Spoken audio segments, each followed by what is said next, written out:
Sa mga gusto nga po magluto dyan ay kumuha na po kayo ng ballpen at papel at ililista nyo mga ingredients na gagamitin ko po dito sa ating lulutuin ngayong araw. Ang tawag nga po sa lulutuin natin ngayong araw ay putsero. Napakasarap nito mga kadadi, kaya tara samahan nyo na akong magluto.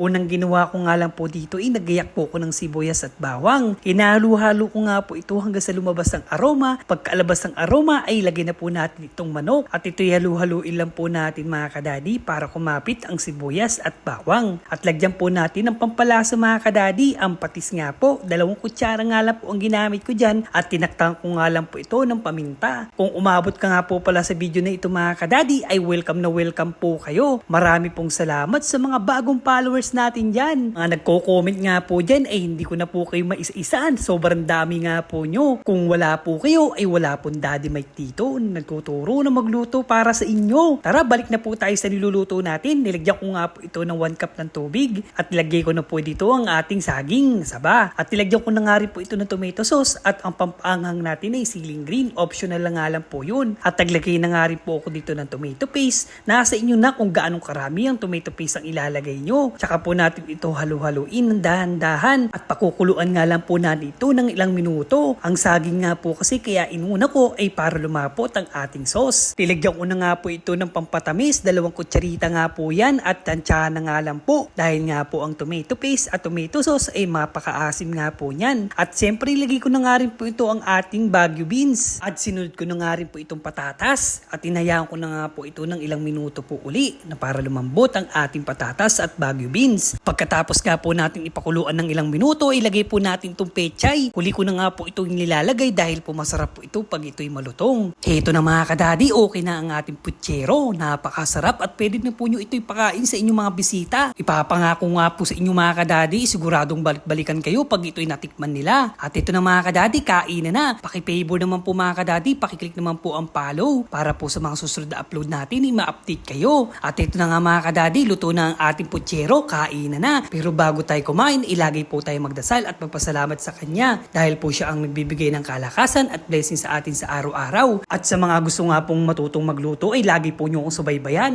Eri po si Daddy Mike na laging nagsasabing mas piliin yung laging masaya at wag po natin isama ang stress sa ating buhay. Hanggang dito na lang. Bye-bye po!